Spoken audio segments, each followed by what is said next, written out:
ఉస్మానియా యూనివర్సిటీలో సీఎం రేవంత్ రెడ్డి మాట్లాడుతున్నారు. ఇప్పుడు అలా చూద్దాం. ఉస్మానియా యూనివర్సిటీ సిబ్బంది అందరూ కలిసి ఈ కార్యక్రమాన్ని మీరు ప్రారంభించాలి.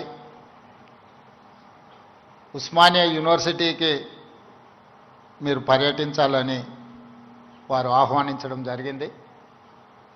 ఈ అభివృద్ధి కార్యక్రమంలో భాగంగా నాతో పాటు మిత్రులు, సహచర మంత్రివర్గ సభ్యులు అడ్లూరి లక్ష్మణ్ గారు, professor Kumar garu, Yogita Rana education principal secretary garu, Hyderabad city commissioner DGP CV Anand garu, Devasena గారు, రిజిస్ట్రార్ గారు, ఇక్కడికి విచ్చేసిన తెలంగాణ నలుమూలల వైస్ ఛాన్సలర్స్ ప్రొఫెసర్ కోదండరామ్ గారు, education commission members, Osmania university teaching non teaching staff, విద్యార్థులందరికీ కూడా నా శుభాకాంక్షలు తెలియజేస్తున్నాను.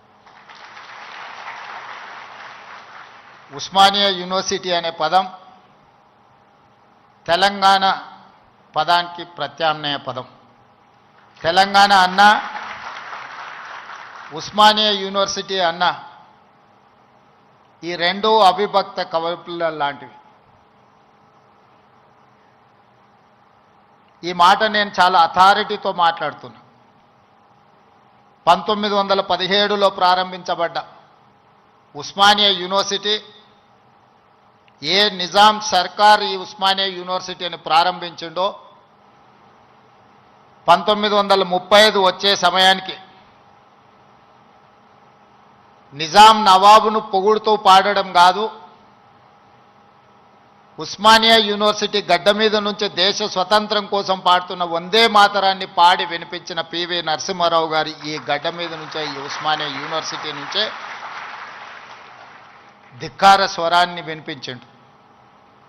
1938 సాయుధ రైతాంగ పోరాటానికి తండాలలో, గూడాలలో, మారుమూల పల్లెల్లో ఉన్న ఎర్రజెండా మోసినోళ్ళు ఎందరో మంది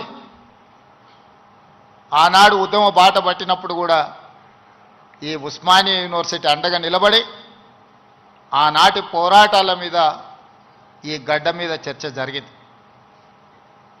ఆ అంశమే కాదు, ఈ ఉస్మానియా యూనివర్సిటీకి ఒక గొప్ప చరిత్ర ఉన్నది.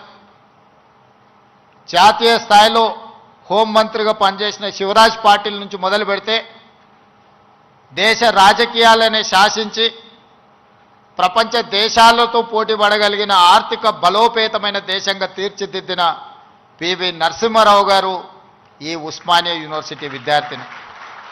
వీరే కాదు, తొలి తెలంగాణ ఉద్యమానికి నాయకత్వం వహించిన ఆనాటి డాక్టర్ చెన్నారెడ్డి గారు, మల్లికార్జున్ గౌడ్ గారు, మదన్ మోహన్ లాంటి వాళ్ళు ఈ ఉస్మానియా యూనివర్సిటీని విద్యార్థులే అని ఈరోజు మనం గుర్తు చేసుకోవాలి. వారే కాదు, ఉస్మానియా యూనివర్సిటీ విద్యార్థి రాజకీయాలలో రాణించి ఉత్తమ పార్లమెంటేరియన్గా ఈ దేశానికి దక్షిణ భారతదేశంలో మొట్టమొదటి ఉత్తమ పార్లమెంటేరియన్గా రాణించిన జైపాల్ రెడ్డి గారు ఈ ఉస్మానియా యూనివర్సిటీ బిడ్డనే. వారి తర్వాతి తరంలో ఒక జార్జ్ రెడ్డి, ఒక గద్దరన్నను అందించిన గడ్డ ఈ ఉస్మానియా యూనివర్సిటీ.